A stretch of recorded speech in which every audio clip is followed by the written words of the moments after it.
Welcome. I'm Terry Kramer, Faculty Director of the Easton Technology Management Center here at UCLA Anderson, and I'm also joined by my co-moderator, Professor Christine Loh, who's a former Hong Kong government official and also a visiting professor here at UCLA Anderson. And a special welcome to all of you for what is definitely going to be an engaging, a timely, a far-reaching discussion about technology competition with China, starting with technology competition here in the US. Now, we certainly live in very interesting times where technology affects almost every aspect of our lives, whether as consumers, whether as businesses and business leaders, or whether as society.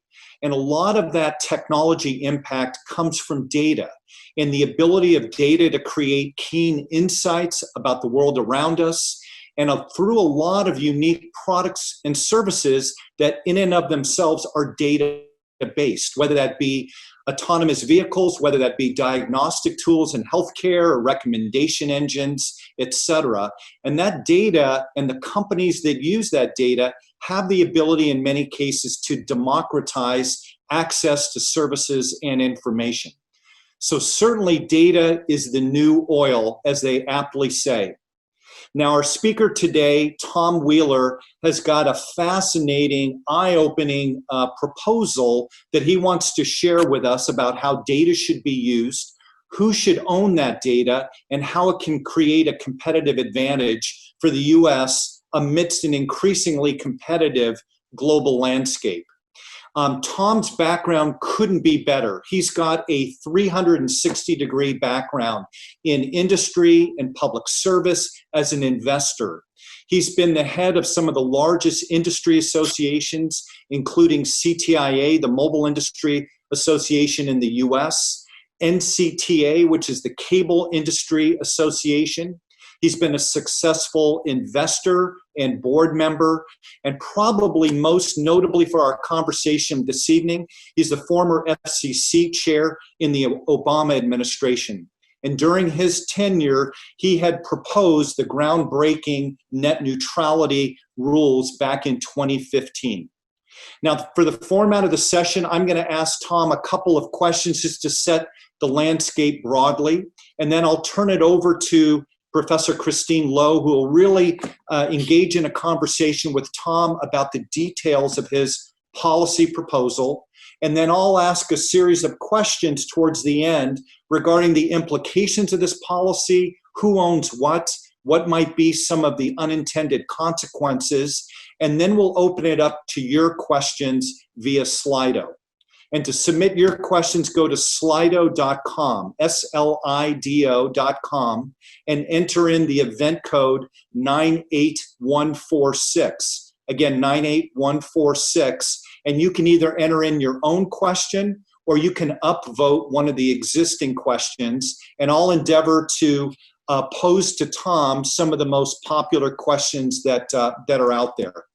So let me start out and first say, Tom, a huge welcome to you. It's great to have you here with us at UCLA. And by the way, it's UCLA across the world. We've got alums from all over the world here. We've got current students, recent grads, et cetera. So a big welcome to you. Well, thank you very much, Terry. It's great to be with you and Christine. I was just thinking during your introduction that I knew both of you before there was the term professor in front of your names. And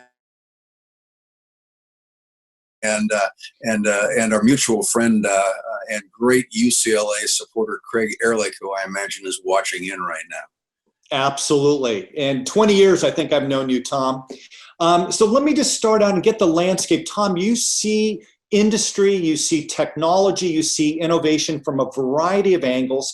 Give us your state of the industry on technology. What are you most excited about in terms of areas of innovation? What companies, broadly, what is your view about technology today? Well, a couple of things, Terry. First, let me start by saying that the paper that we're talking about here is, I'm a visiting fellow at the Brookings Institution here in Washington. And it's a paper that was written as a part of the Brookings China series, and is available on the Brookings website, or if you just Google Tom Wheeler Brookings, it'll turn up. I think that we've got to celebrate the incredible things that digital technology and digital companies have done for us individually, for the economy, and for a lot of very important purposes.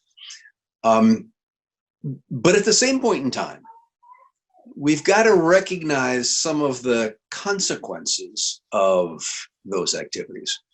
We've lost our personal privacy. Marketplace competition is being squelched. And innovation is being retarded.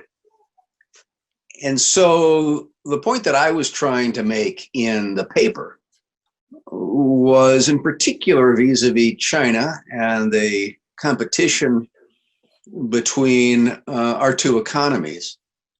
How do you deal with that? And I think it has to start here at home. I mean, let me see if I can broaden your question a little bit.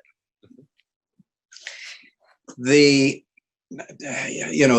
World Economic Forum talks about us living through the second industrial revolution. I think they're wrong. I think that this is bigger than the Industrial Revolution, what we're living through right now.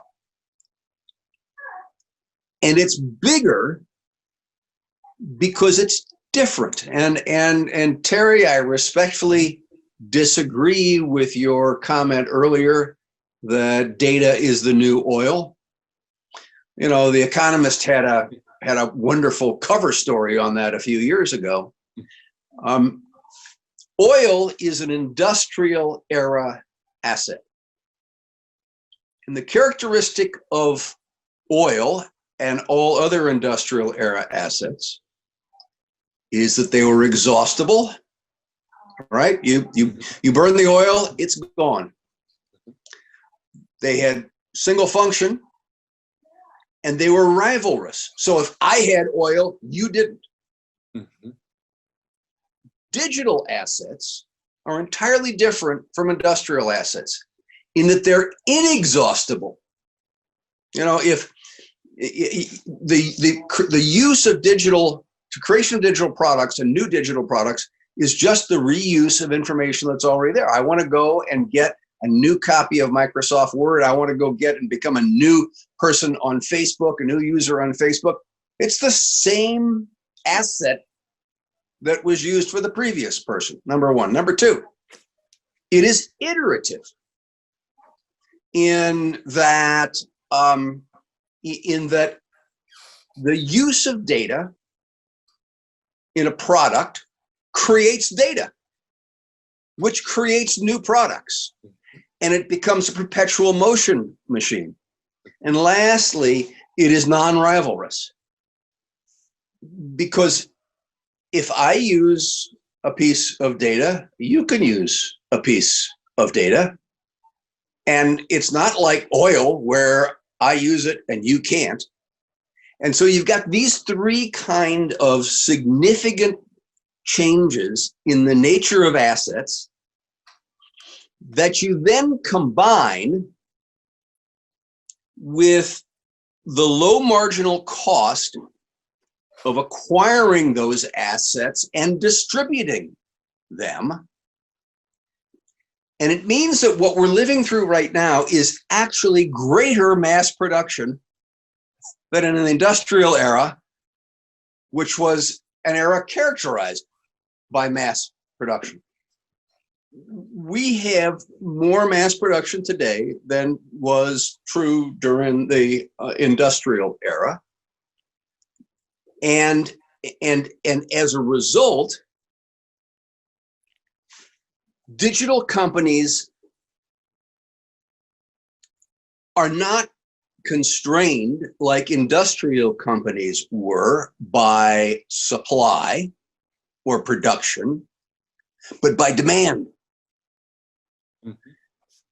And when you look at the industrial model, you found that eventually scope and scale topped out, right? It began costing more to do things. You saturated the markets.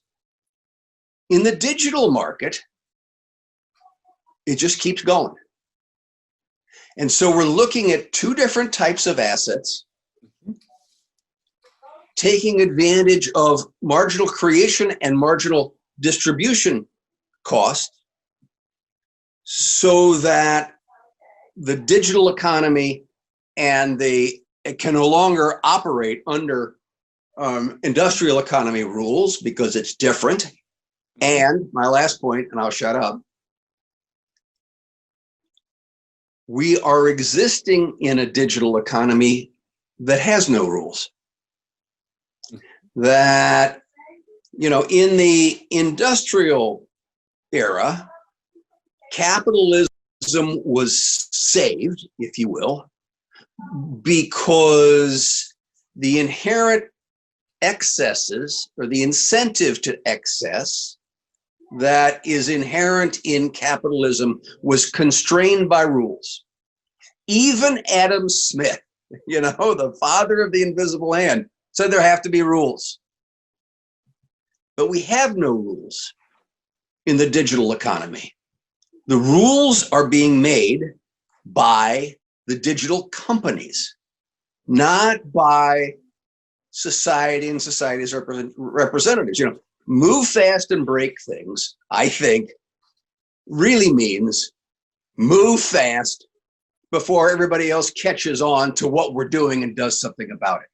Yep. And we'll make the rules. And so that's the environment in which we exist today. And that was the basis underpinning my paper about competition beginning at home if we want to be able to compete with China. Yep. So, Tom, my takeaway so far of what you're saying is when people say data is the new oil, you're actually at a macro level saying data is better than oil.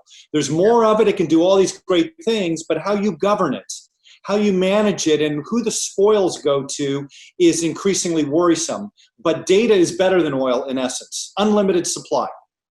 Correct. Okay, good. Let me ask you one other question before I turn it over to Christine. Again, framing the value of data. We live in an environment today, in the last few weeks, and you could say the last few hundred years, where there's a growing number of societal issues. So certainly look today, COVID-19, and you know the latest death toll at over 120,000 in the U.S.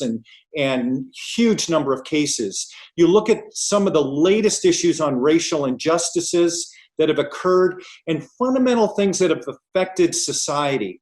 Tell us just again at a macro level, your view about the role of technology in helping or hurting some of these greatest societal issues.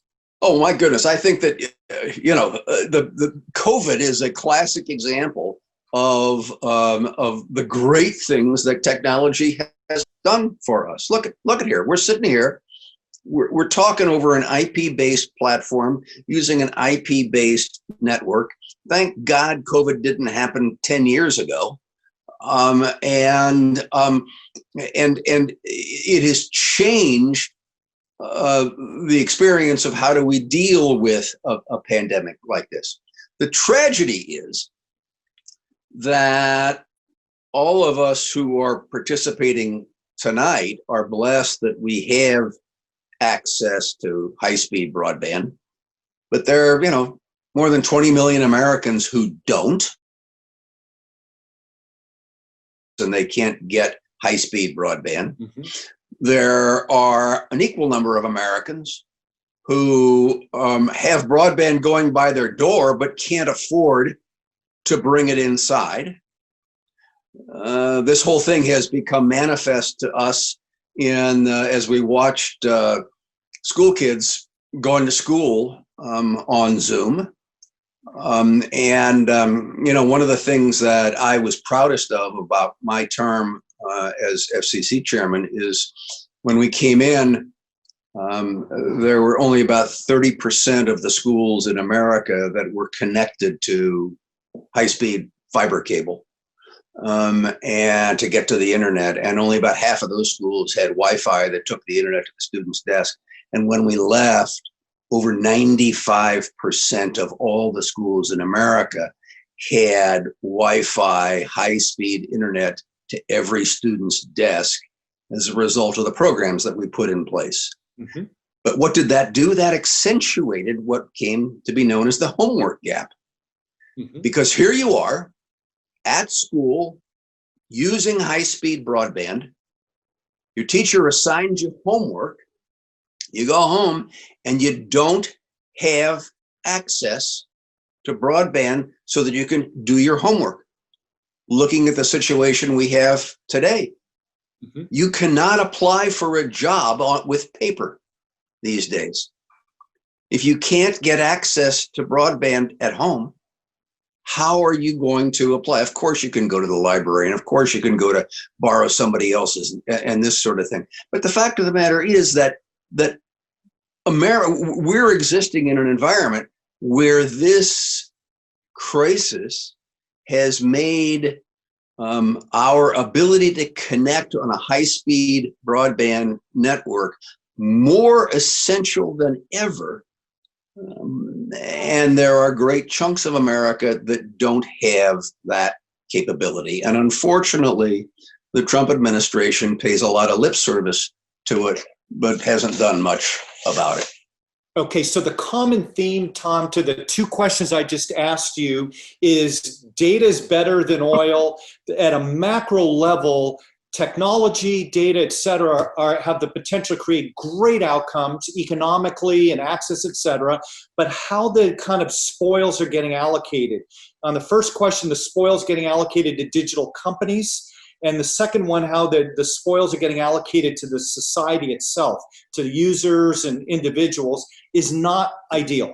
And that's the dilemma in front of us. Does that kind of capture your overall sentiment? Yeah, and the challenge of society is to say, how do we put public priorities into both of those circumstances, not just private priorities? Mm-hmm.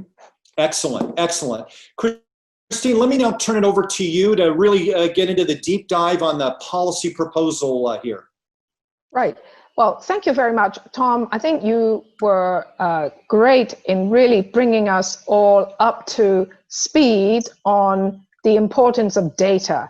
And whilst you don't want to call this the oil of the 21st century, you are saying in your paper that this is a new asset class for the world. Data Correct. is a new asset class. Now, I guess what we also have in the world today is you have the parallel universe of the data world, and then you still have the old economy.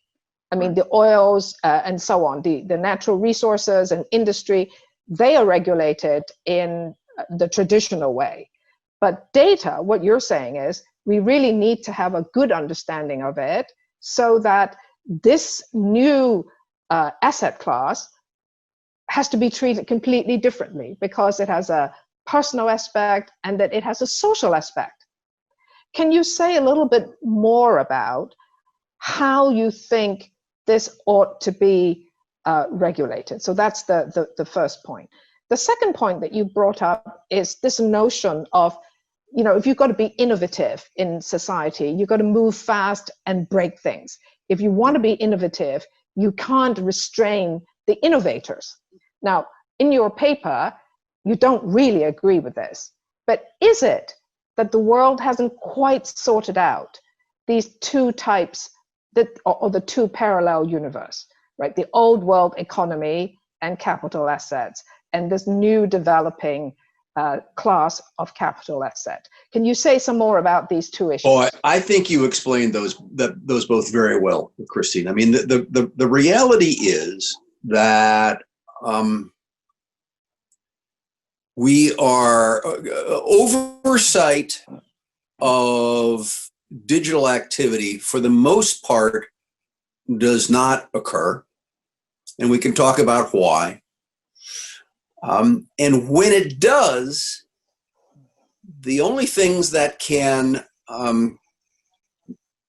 be targeted towards addressing public interest concerns are agencies that were designed to deal with industrial era challenges and are structured around industrial era concepts. So let me see if I can go through both of those. We created our governmental oversight structures in the late 19th and early 20th century to deal with industrial capitalism and to create a countervailing force. And I think it's the greatest thing that ever happened to capitalism, by the way. But in so doing, we looked to the management of those enterprises as the model for the management of the oversight. And so what do you find? You find that in the industrial era, how were the companies managed? Well, you had a guy on the floor, and they were guys on the floor who followed rules, who was supervised by a supervisor to make sure he and others were following the rules, who was overseen by a manager to make sure that they were all following the rules. And we're surprised that our government ends up being a rules-based hierarchical bureaucracy, because we just copied that. Now, what happens? What are the digital companies doing?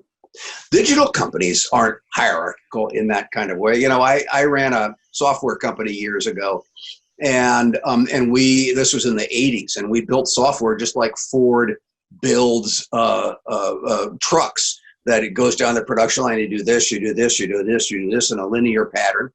But that's not the way software gets built today.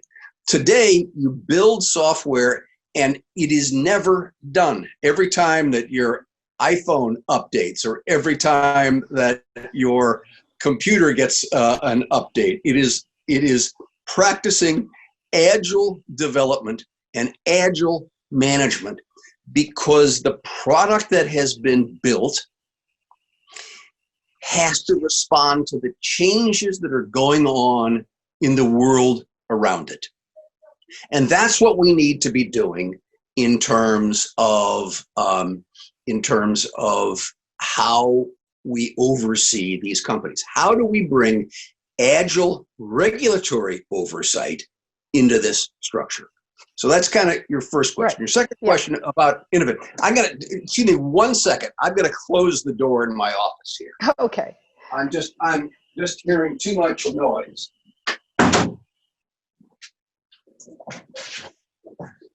Thank you. Sorry. It's the joy of working from home, right? Yes. Well, I think perhaps I can just intervene and ask one more question, because I think, most of the time when we're talking about digital companies, we're focusing on privacy concern. Now, actually, because we have a parallel world, we have the old economy. So for example, you have energy companies. Mm-hmm. And actually the data that they have today about, let's say, who's using what or how much electricity, let's say, people are consuming, right? That kind of data also goes into the digital world. So I think if we wanted, for example, to understand how to be much more efficient in the use of energy, climate change and all of that, then the doesn't normally have. It's not always out there because that's seen also as private property. So we're seeing two kinds of situations. One is digital companies of the Amazon, the Facebook, that world. But actually, even in our old economies, there are many companies that have certain types of data that will help the world to achieve other goals that society wants. So when you're talking about regulation of data, is it really just focusing on the digital economy, or are we looking at a new situation, because this is a new asset class, that people who have data, what is it? Which part of it that should be shared? So what we need to be focusing on, Christine, and you did an excellent job of laying out the differences. And what we need to be focusing on are the effects of data. It's not the holding of the asset. It is the effect of the use of that asset. And, I would suggest to you that energy companies, for instance, overseen by the regulatory, the Federal Energy Commission, Federal Energy Regulatory Commission, that how they use the data is relevant to that oversight, and that agency is positioned to deal with that. But where it intersects, Tom, is there's all kinds of data out there. If they're then available for society to use, it kind of becomes digital data, right? Because if data is released, and we're just talking about electricity as an example, energy data, that once that's released, all kinds of people can make use of it. And it goes back to the point that you're making, right? Absolutely. That this is actually, it becomes renewable. And it's an amazing concept in the 21st century, as you said, that this new asset class is renewable. So we need to think about this in a whole different way. Who is going to do it? Do you think this thinking through of this new asset class, is it by the FCC? Is it, who should be doing it? No, so I'll go back to where my focus has been on is yes, data is the capital asset of the 21st century and can be used in multiple ways. My focus has been the data that is collected about you and me and used by big tech companies that is not overseen by somebody like the Federal Energy Regulatory Commission. And that the companies get to make up their own rules, which has allowed them to hoard the data and to make it their asset to be monetized. It's a fascinating situation. I call it digital alchemy, because they take something that is yours and mine, our personal information, and turn it into a corporate asset. And we need to be dealing with both ends of that, both what are the privacy issues going in, but also what is the marketplace impact of the use of that data. And today, it is used to become a gatekeeper and to hoard it and deny it to innovators, and to say that we are the only path through which innovation, data-based innovation, can happen. And therefore, I think we need to have federal oversight of that. I think we need to have it not through an existing agency, but we need to seriously consider, just as we did in the Industrial Revolution, how we're going to deal in the internet revolution with creating structures that can oversee this new development. Okay, now, what is the current government's, US government's policy in this area? Where are we now? We're not. We are, there are, when I used to go up and testify in Congress, and I would, you want to regulate the internet. And there has been this belief that for some reason digital is different. And if you touch it, then the magic that has happened will all disappear. And the line I used to always hear is that regulation destroys permissionless innovation. Well, nobody was asking for there to be permission put in place in the first place. And the current cry that we hear is, oh, you can't regulate us because they don't regulate in China. And if you put rules on us and they don't have rules, then America is going to suffer. And that was the heart of my paper, saying, no, what we need to do to deal with Chinese competition is to let 1,000 flowers bloom in the United States and embrace American innovation driven by good, old-fashioned, all-American competition. And that what we don't have right now in the consumer-facing digital market is competition. Well, Tom, your paper was kind of also focused on China because you say, well, you know, China has a different system. In your paper, you talked about the Chinese advantage of, because it's a different system, they collect a lot of data. It's a bigger, in terms of population, so you have a large group of quantity and quality of data. Talk a little bit about that advantage, and then we can go back and talk about what the US needs to do within its current structure.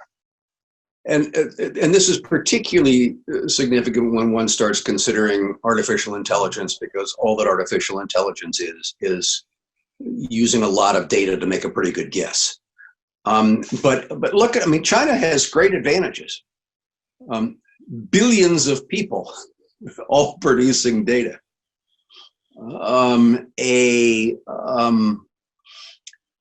environment where what was once considered to be backwards, in that they didn't have certain capabilities, allowed them to actually jump forward and adopt new apps-based digital services better and faster than the United States did, thereby creating a quality of data that may not be available here.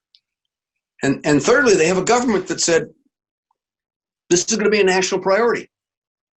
By 2030, we're going to be the world's leaders, for instance, in artificial intelligence. We don't have any of those, and therefore we cannot hope to outbulk, if you will, China. We can't out-implement them because they've got these assets. We've got to out-innovate them. And, you know, I had an interesting experience a few months ago. I was in Cambridge, at Cambridge, kinds of things. And one night I'm walking through town with a man who will remain nameless, but who is headquartered in China. And he quoted something to me in Chinese. We were talking about this. And he quoted something to me in Chinese, and then he translated. He said, the more you try, the more you fail. And apparently it is a common expression amongst tech folks in China, because you're managed in terms of how you innovate. And, you know, it's just the opposite of what Thomas Edison said. You know, what was his line was something like, he said, I didn't fail 10,000 times. I successfully found 10,000 ways that didn't work. And that, what is the key that could unlock that kind of, or there's necessary to unlock that kind of innovation? And the answer is data. Where is the data?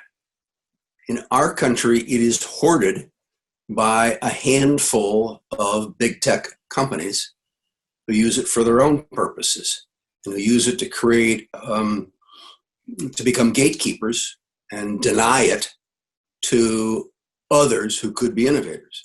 And so what I propose in the paper is that we need to have open access to data because it is an essential capability, and that we won't be able to innovate without it, or stated differently, we will be relying on only a handful of firms to innovate instead of the Thomas Edisons of the 21st century. Right, Tom, you're in fact saying two things, right? One is open data. So you're not calling necessarily for the big tech companies themselves to be broken up, but you want the data to be broken open. You need a new thinking about how to regulate, to break open the data. So that's your key point. Then the second point you've kind of alluded to also is America itself has to invest in infrastructure so that throughout the country, that Americans, wherever you are, will be able to easily and efficiently and cheaply tap into the use of the digital world. My last question, therefore, is very briefly, how do you think, what's the pathway to go down that track? And then I'll stop and hand you over back to Terry. To go down the infrastructure path? The infrastructure and opening up, right? The new regulation for unhoarding the data. So let's start with the infrastructure and work back up the stack, if you will. In our last days at the FCC, we produced a study that said that for about $80 billion, you could connect all Americans with high-speed fiber. And that was an investment worth making. When I was at the FCC, we would tax Americans about $4 billion a year to then turn over to principally local telephone companies in the hope that they would build broadband in rural areas. And it hasn't worked. It's got us with, 18, 20 million people who don't have it in rural America. We need to go in and say, here's the capital. It is a public necessity. We're going to connect all of Americans. Then we move to the second issue you raised, which is how do we provide open access to the mother's milk of innovation, right? The data. And, it's interesting to me that Mark Zuckerberg wrote in a piece for the Washington Post a year or so ago, he said, he was talking about the data that they collect, and he said, when a consumer shares data with a company, and I thought, they're sharing, they're not giving. And certainly it shouldn't be taken. And so you have this shared asset, back to the early points I was making with Terry, that it's a non-rival risk kind of an asset, so you can share it. And what we can't allow to have happen is to have a handful of companies control the asset of the 21st century. Now, a lot of people, and you referenced this as in a way a comparison, Christine, a lot of people say, oh, let's break up big tech. And my point, and I've written about this at Brookings as well, which is the line that you quoted, which is, don't break them up, break them open. That, a half a dozen mini-me Googles all still controlling this essential asset really isn't going to change the world that much. But if we, again, let 1,000 flowers bloom, then it will. And I will give you a specific example, excuse me, of where public policy has accomplished just that. In the 1950s, 1956, AT&T, then the most dominant company in America, signed a consent decree with the federal government in which they agreed to open up the patents that had been developed by Bell Labs, which was then, had more IQ per square foot than any other place in the world, and developed the transistor and the solar power and the cellular phone and on and on and on. But they then took and hoarded those things if they didn't fit. The classic example was, there was a guy by the name of Claude Hickman who invented digital tape. And he had this great idea for a telephone answering machine using this thing he invented called digital tape. And the corporate higher-ups at AT&T killed the project because they were afraid that if people would leave messages, they wouldn't place as many telephone calls, and that would hurt their profits. And so the government came in and said, all of your patents, boy, if there is ever an intellectual property right, it's patents, right? All of your patents that you've been sitting in here and hoarding for your own purposes, you have to open up and make available on a compulsory license to anybody who wants to use them. 5 years after that rule went in place, there was a 25% increase in patents filed by others in the areas that were opened up.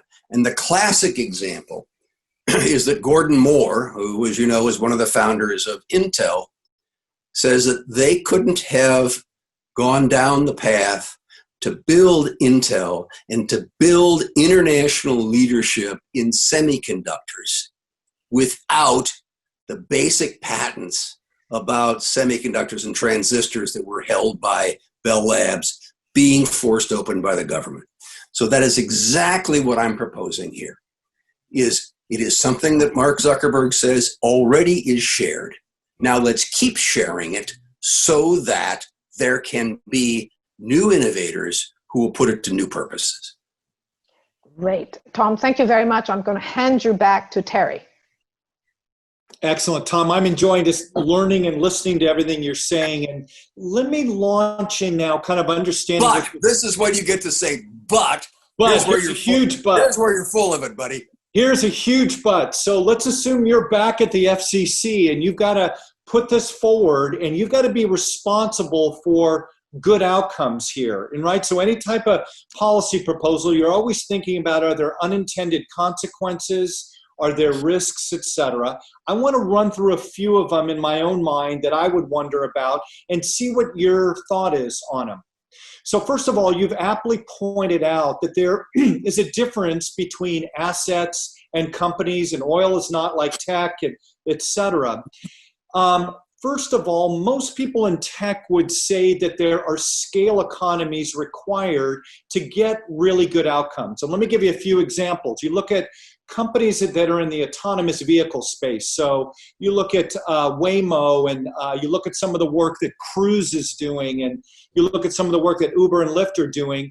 Their basic argument is you need lots and lots of miles or data to get a safe solution out there. If you look at medical diagnostic tools, you need enough data points to be able to triangulate and get a good diagnostic outcome. If you're in social networks, you need a network effect so that people don't have to have 3, 4, 5 different solutions. They just have one solution. But a lot of the argument is that tech companies, especially data-oriented ones, need a sufficient scale to really provide the value, the insights,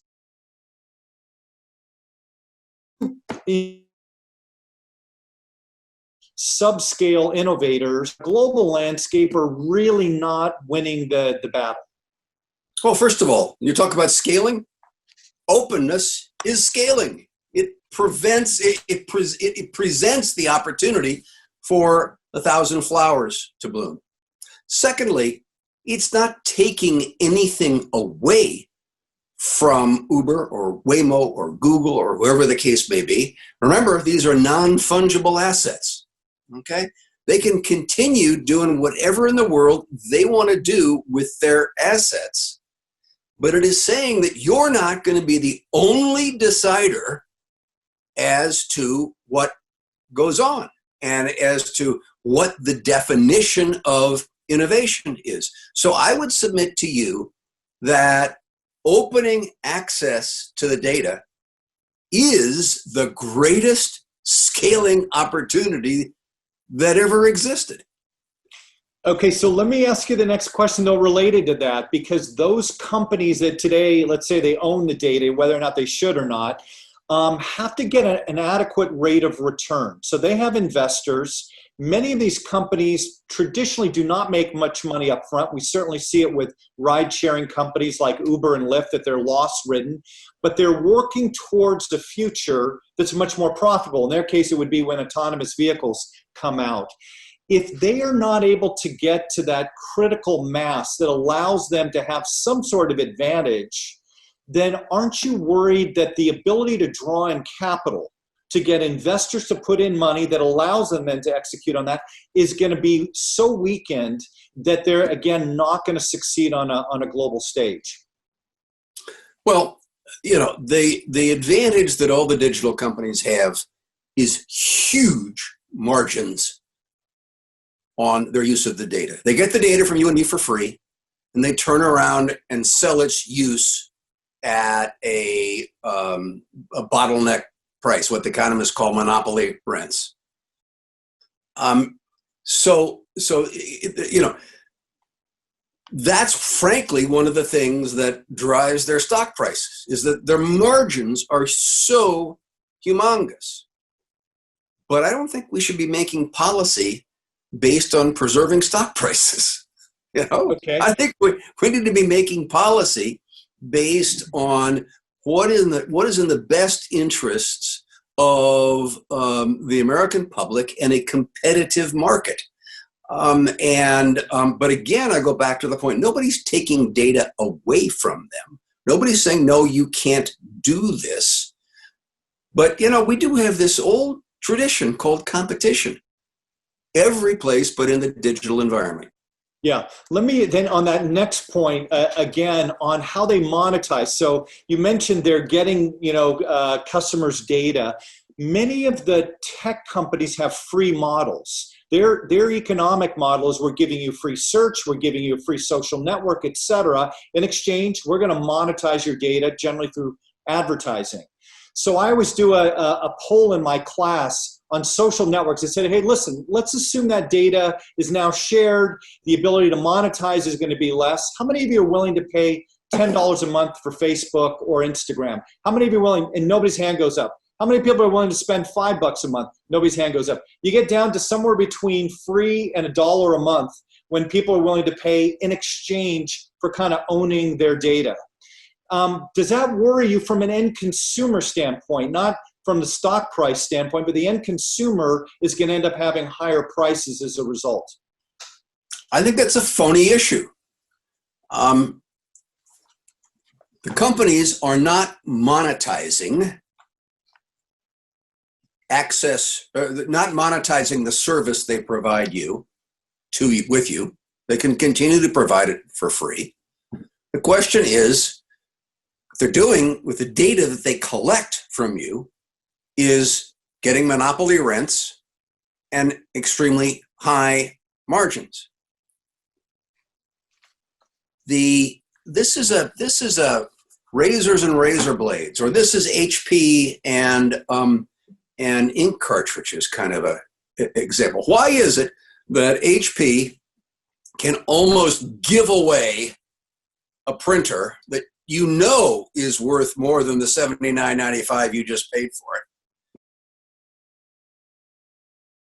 Incredible prices on the back end for the ink that you have to buy for it. That's basically the model of these companies.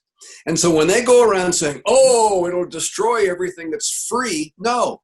The monetization is on the back end, not the front end. And then we go back to the first point. Okay, And competition is going to perhaps have an impact on what your revenues can be, perhaps have an impact on what your margin is going to be, perhaps have an impact on new competitors. And I'm sorry, what's un-American about that? You know, why is the job of the government to protect the stock prices and high margins of these companies? I think the government has. I think we dealt with this issue in the late 19th century with the industrial barons, and now we have information barons. Yeah, but in a global context, though, to Christine's question earlier, where now you have competition more and more from China, from large successful companies like Tencent in China, and Alibaba, et cetera, where there's a different set of rules there versus here. And let's assume there's open borders to sell products and services.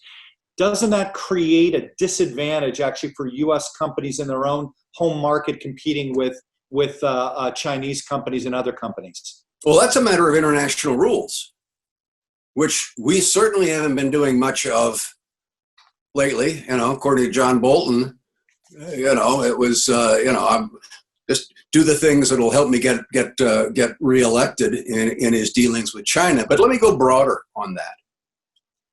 You know, it used to be that the United States of America set the standards for the rest of the world. And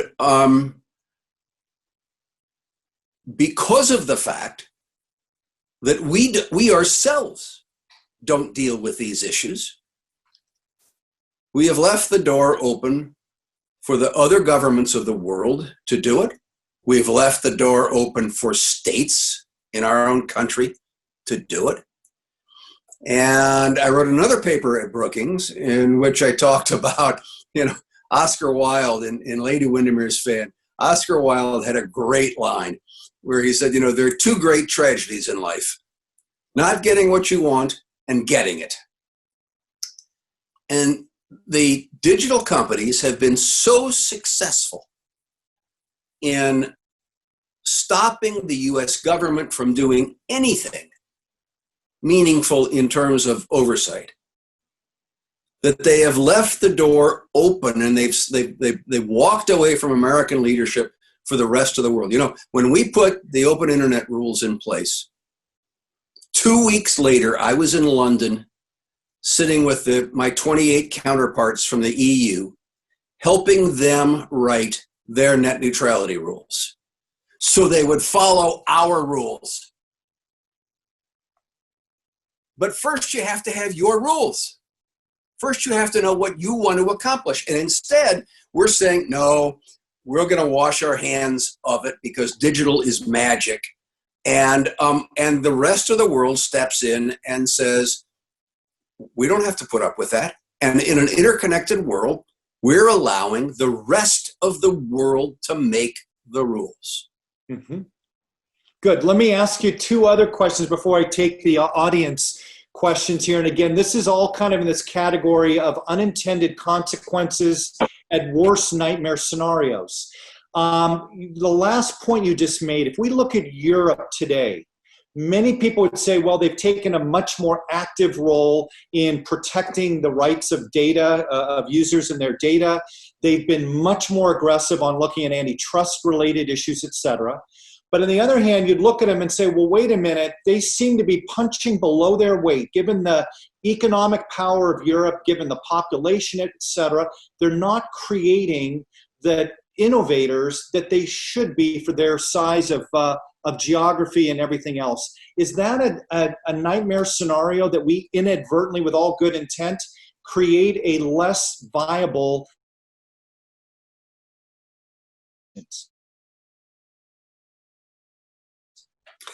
Terry, that's a really thoughtful question. And when I was a VC, I specifically looked at a series of European investments and some European investors into our fund who then wanted us to invest in Europe. and ended up not doing this because the entrepreneurial spirit that exists in Europe is not the same as the entrepreneurial spirit that exists in the United States. It starts with a fear of failure. Hell, you have a company shot out from under you, and you go on and you start the next company over here. Over there, it's a whole different kind of a situation. And one of the things that bothers me, again, back to the earlier point about the rest of the world making the rules in an interconnected society, one of the things that bothers me is that the antitrust, you mentioned antitrust, for instance, their concept of antitrust is different from our concept of antitrust, number one. Number two, it would be superhuman if these rules didn't also just kind of tilt a little bit in favor of the local companies against the American companies, right? Mm-hmm. And so again, but because America has washed its hands of oversight, we're letting others define the field. Mm-hmm. And that's where the consequences will be. Yep. Let me ask you one last question, Tom, and then we'll go to the audience questions. You and I both date back to the mobile industry early on in the U.S. And in most cases, if you talk to people from Europe and Asia, and they look back on what mobile looked like, mobile communications in the 80s and 90s, the U.S. would be mostly viewed as a poor provider of mobile communications. A laissez-faire system, lack of standards, lack of interoperability, lack of quality standards, et cetera, et cetera. Is there a risk with what you're recommending here, which is kind of distributed innovation, et cetera, that paradoxically you end up creating a laissez-faire system in kind of data tech businesses in the US that then create, again, this kind of lack of interoperability, lack of consistent standards that weakens the offerings in the US vis-a-vis the rest of the world? Well, I'm not talking laissez-faire. Start there. I'm talking about there need to be rules. We haven't talked about the nature of the rules. There needs to be this concept of agile regulation, which maybe we can get into in a little while. Not the old style utility regulation that we've seen since the late 19th century. You want to go back and talk about our experience in mobile? Sure. While Europe said we will not allow any technology in that is not GSM, we had standards wars over here between TDMA and CDMA. And what was the result of that? The result of that was that when 4G came out, it walked away from that frozen standard of the European model and went to wideband CDMA kinds of structures that would not have existed had there not been this ongoing back and forth. And I can tell you, when I was head of the Cellular Association, I hated that war because everybody was deciding things based on whether they were TDMA or CDMA. But the result of that competition was that it is American chip makers and American software developers who are the dominant force in 4G today. And I don't think we ought to walk away from that kind of an opportunity. Yep. Very helpful. Very helpful. Let me now go to a bunch of questions. We've got a lot of questions that have come in here, and they're across a broad array of issues on technology, not just your policy proposal, but broad leadership questions. First one is from Jairo, actually a former student of mine, a recent grad, had 12 different people upvote his question. What are your thoughts on the responsibility of US-based tech companies as they do business in China balancing values, and abiding by foreign regulatory requirements? What a great question. One of the things we didn't talk about is that there are two ways you play the China card. One is, they don't regulate it in China, so you can't regulate it in the United States. That wouldn't be fair. The other is, only our size will allow us to innovate, which has in it two holes. One is that corporate innovation is done for corporate benefit. Back to the Bell Labs example. But the second thing is that big tech can be an alternative to China if it is not in alliance with China. And when we see American companies opening up their source code, when we see them providing special services for China, when we see the second largest cloud service in China, when we see all of these kinds of things, which is a part of an appropriate part of the corporate instinct, the fact of the matter is that doing that in itself aids China.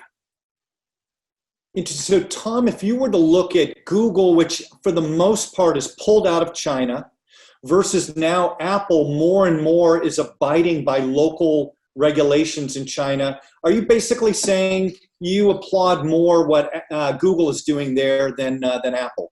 No, I'm not choosing sides in that regard. I'm just saying that you can't have it both ways. You can't say we are the solution to China and we're playing with China. And even Google is still playing with China. Yeah, good. Next, most popular question. During your time at the FCC, can you discuss the FCC classifying internet service providers as utilities? We didn't. We said they were common carriers, and there's a difference between a utility and a common carrier. That was one of the great tropes that was spread. The common carrier is a concept that literally goes back to the Black Death. Okay, so let's tie this in to today's pandemic, right? It came out of English common law, and what became institutionalized is called the duty to deal. And basically, here's an example. You're running the ferry across the river. It's an essential service. You cannot pick and choose who you're going to carry on that ferry. You can charge them, but you can't say, oh, you're from Lord so-and-so's surf and you're Lord such and such's, you get on, he doesn't. You're providing an essential service. You have a duty to deal. You are running a tavern. You have a duty to feed people who come to the door and provide them shelter if you're offering bed as well. You know, when Abraham Lincoln signed the Pacific Telegraph Act in 1860, a provision in that act said that you would get access to the telegraph line on a first come, first serve, non-discriminatory basis. That's a duty to deal.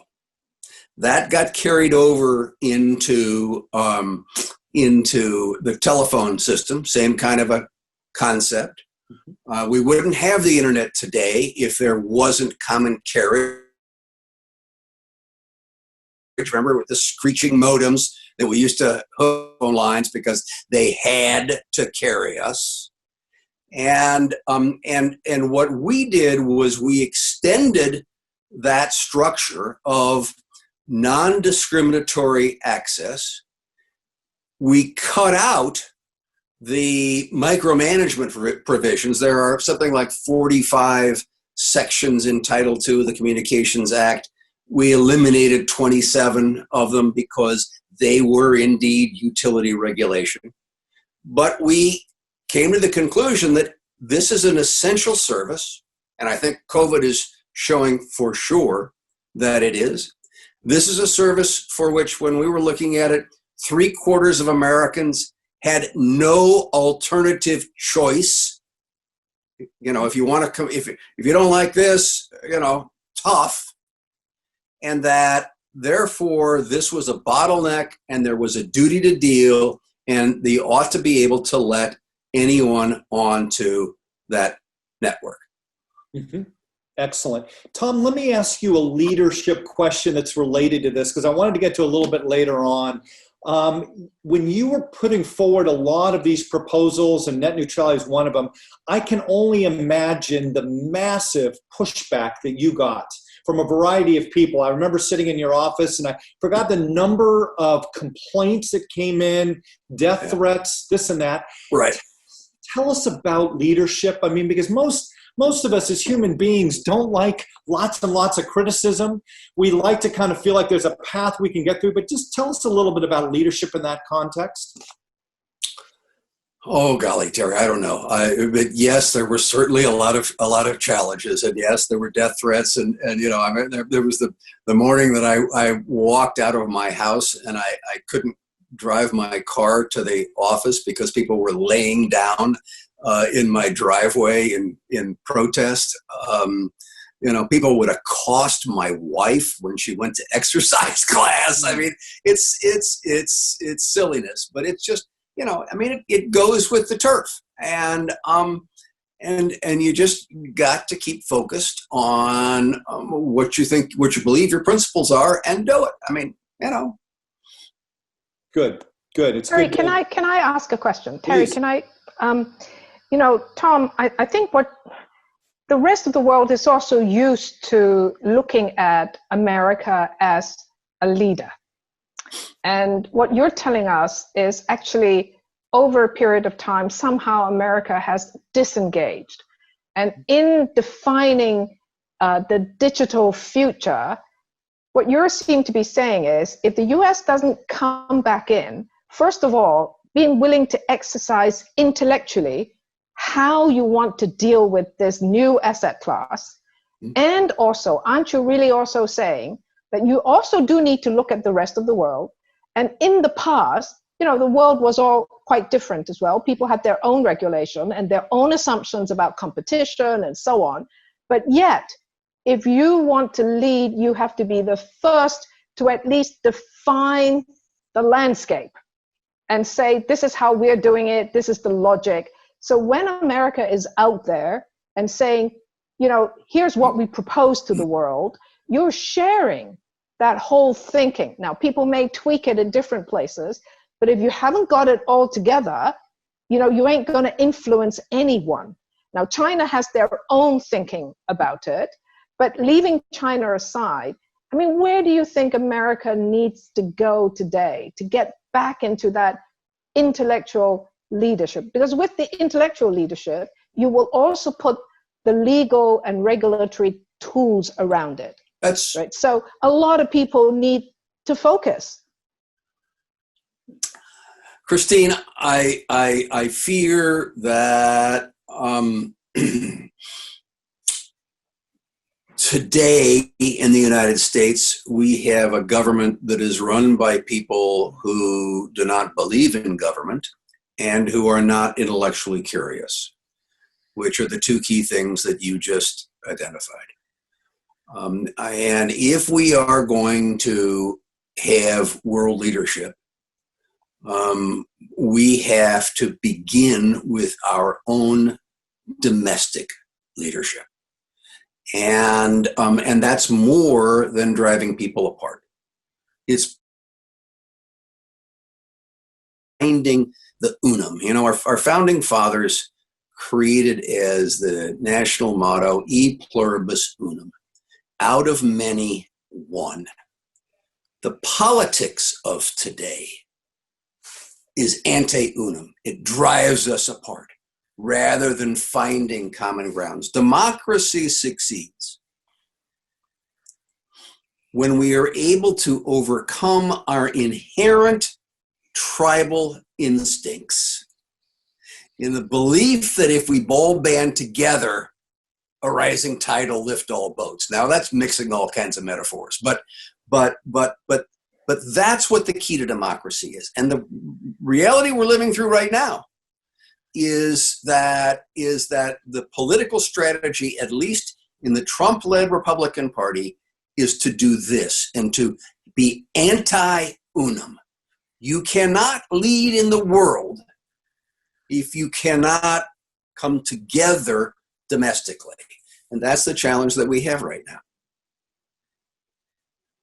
Excellent. Tom, let me ask you a couple more questions, and this is maybe the next level down about what type of governing structure should we have? So Charlotte asks, what do you think are the changes needed to our structure of governing and regulating capitalism to meet the challenges and opportunities of big data? So take us one level down now to the agencies and the role of the legislative branch, et cetera, to execute on these things.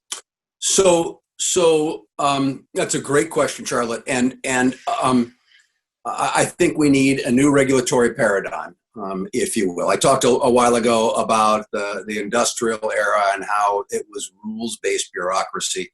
That works in an environment where you have slow changing technology and slowly developing markets. I mean, here's the first thing we have to recognize. First, you go past the difference in assets and the difference in the way markets work, and then you say, here's the rate of change that is not allowing us the luxury of sitting back and watching things develop. It took 125 years between Alexander Graham Bell's invention of the telephone and the first billion people to be connected, wirelessly, by the way. For the Android mobile operating system to reach the same from 0 to 1 billion users was less than 6 years. 125 years, less than 6 years. It's that rate of change that renders our sclerotic, industrially structured regulatory agencies incapable of dealing with the change. We wait for bad things to happen, and then we say, oh my goodness, what do we do? I'm currently working on a project with some colleagues at Harvard that will be coming out later this summer, in which we're going to suggest a new structure, that we shouldn't try and put new wine in old bottles, that this isn't something that you should bolt on to an existing agency and say, now you've got digital responsibility. I mean, I just don't see how the Federal Trade Commission, for instance, as dedicated as the people at the Federal Trade Commission are, they can't worry about funeral homes and robocalls and the digital economy at the same time. And so we need a new structure. And what is that structure? That structure is that Congress needs to say that these common law principles of a duty to deal, which we talked about earlier, and a duty of care. What's a duty of care? The duty of care is that every company has the obligation to identify and attempt to mitigate harmful effects.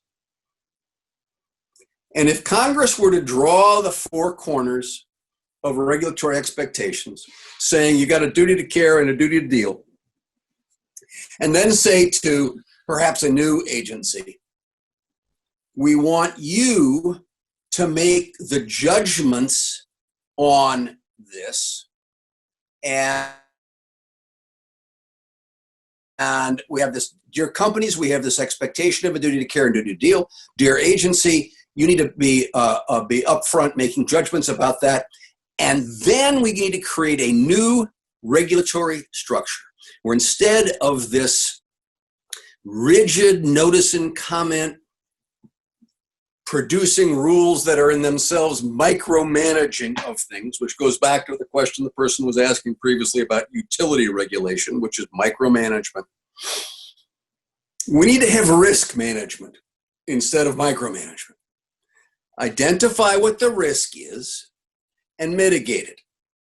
And to come up with the rules, you need to sit down with the industry. So I'm fascinated. When I was running the Wireless Association, we came up with a consumer code of conduct. And frankly, we did it because the FCC was saying, we're going to regulate you. And I went in and said, no, wait a minute. Let us come to grips with this and we'll clean up our own act. And so we created this code of conduct. And it has been terrific. When I was chairman, one of the things I did was I called my successor at CTIA and I said, you need to amend the code of conduct to take care of this issue. And they did, without us needing to regulate. So it seems to me that based on that kind of experience, industry and government working together can come up with standards, can come up with codes that the agency has to approve, but that are themselves agile and recognize the realities of the technology as opposed to the structure we have today, which tends towards micromanagement. And so I think we need to have a whole new way of thinking about how we deal with this whole new digital economy. Excellent. Tom, 2 follow-up questions, and then I've got a final one for you as well. So 2 of the questions have to do with what the role of government should be in actually investing. So the next kind of layer down here. So Ravi asks, is there a need for the U.S. government to step in with investments in the high-tech sector or take a step back further? So where should they invest? 5G, autonomous vehicles, et cetera. And then Chris asks, with basic income becoming more popular as tech jobs do away with jobs, what are your thoughts about universal basic income, the role of income redistribution, et cetera? So let's deal with the first one. And I've now gotten so focused on the second one that I forgot the first one. What was the first one, Terry? Yeah, should the government make big investments? Yeah, in government 5G and all that. Government investment. So I mean, here's the fascinating thing. The internet is a result of government investment, right? The internet was paid for by ARPA and subsequently DARPA, a part of the Defense Department. Google,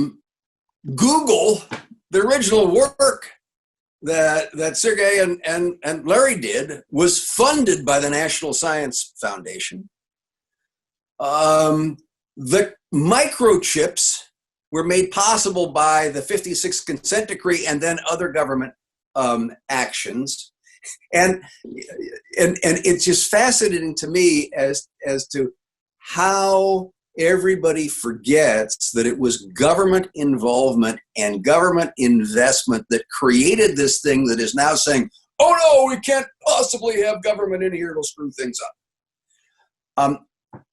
In my paper, the China paper at Brookings, I point out what Congresswoman Anna Eshoo had said recently, that the city-state of Shanghai invests more in artificial intelligence than the entire United States government for non-defense purposes.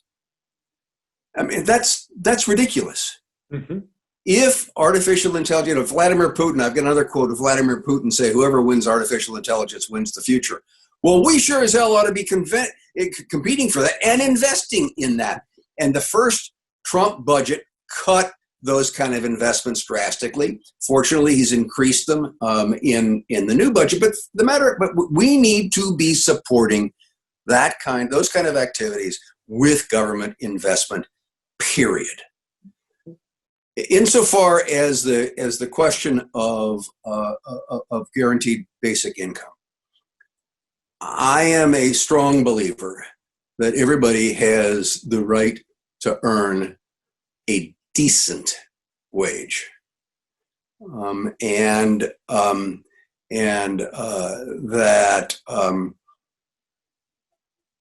it is silly to start with basic things like minimum wage. Minimum wage hasn't been adjusted for years, and we have a serious problem in this country insofar as haves and have-nots. And we need to start thinking about what are we going to do about that. Let me just throw out a historic fact for what it's worth. It was in the New Deal that we got the 40-hour work week. Prior to that, it had been a 60-hour work week, 10 hours a day, 6 days a week. We were able to get that and experience economic growth because of productivity increases. If we can see productivity increases, then we ought to be able to ask ourselves, do we need to change what it means in terms of hours worked? I know one company, what I won't name, but it's a huge New York Stock Exchange company that's about to give its employees Fridays off, go to a 4-day week. We need to be thinking creatively so that we create opportunities for jobs at fair wages. Makes sense. Makes sense. By the way, Tom, one other quick follow-up on the investment by government, digital currencies. Is that something that the U.S. government should be stimulating the use of blockchain and cryptocurrency and really advance things there? Well, it's interesting that China certainly is doing that. Mm-hmm. I think it's probably something that right now the Federal Reserve's focus is on pumping trillions and trillions into buying corporate debt. But blockchain offers great new opportunities. A colleague of mine, Tim Masad, a colleague up at Harvard and was a former chairman of another regulatory agency in the federal government when I was chairman of the FCC, just put out an excellent paper, again at Brookings, on Libra, the new digital blockchain-based currency that Facebook founded, in which he's very high on it. And I worry a little bit about Facebook, not a little bit, a lot about Facebook extending its tentacles now into leveraging off having 1/3 of the world in their subscriber base with all the information, and then getting into financial matters of that as well. But I think that's a different issue. But there are some, digital blockchain-based currency certainly is something that is coming, and I think that we will see it adopted by not only major banks but the government. Makes sense.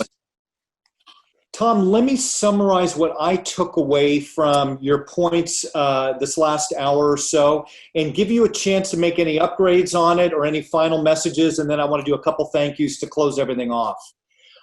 Several messages. Number one, at the very highest level, that data is better than oil. That we have to remember that there's some greatness created in this kind of tech world for society, for individuals, for companies, et cetera, but that we need to be super thoughtful about the allocation of the spoils in that industry. What are consumers getting out of it? What are companies, big versus small, getting it? The allocation of the riches, we need to be more thoughtful about what's happening there. That when you're looking at your proposal, we're talking about sharing data, not giving data, that this should be people to innovate, and that we're not going to win the scale-based innovation game against China, that we're going to win the better innovation game against China, which is not necessarily scale-based.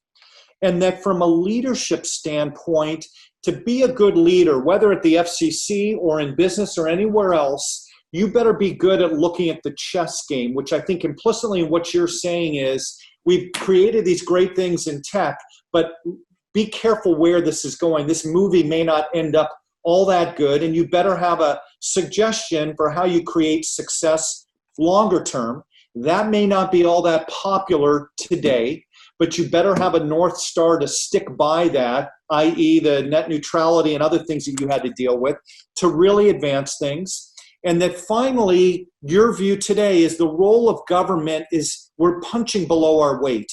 The activity of our government, our ability to lead on a global stage is not where it should be, and it needs to get back to a level that it can be a role model. Let me know what I missed, or upgrade wherever it's appropriate, or whatever your final comments would be. I think you did it. You know, I should be taking notes here. I mean, you should have written my paper. No, I think that's a great summary. I guess the only thing I would say is that to scale innovate, you can scale innovation, but it requires the assets to scale. But bigger than that is, you know, I wrote a book on Abraham Lincoln and his use of technology, principally the telegraph. He was the first online president, if you will.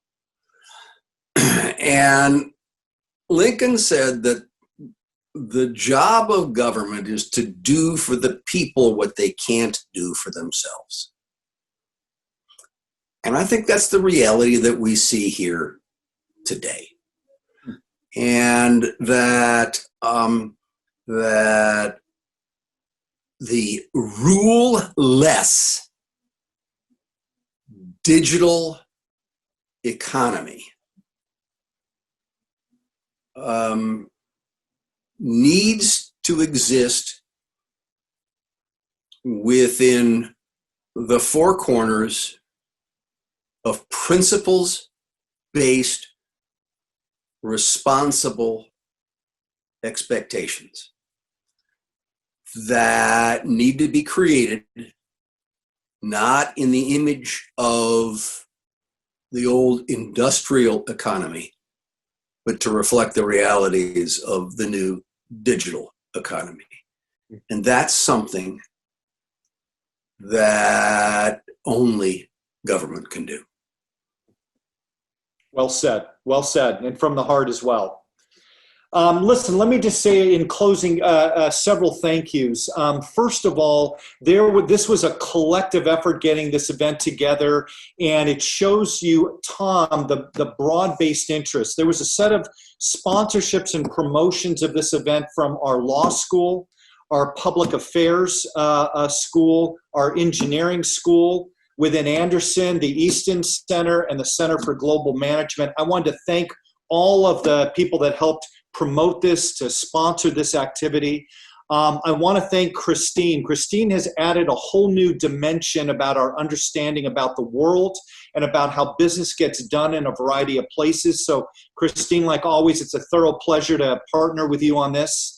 And Tom, a massive thank you. You've given us in a very short period of time a window into the world, a window into what technology can be, and mixed in along the way a view about leadership, a view about values, a view about serving one another. That's just a great set of messages. So huge thank you, and appreciate it. And we hope to have you back again very soon. Thank Terry, you. Thank you. Thank you. Thanks, Terry. All right. Thanks, everybody. Bye, everyone. Take care.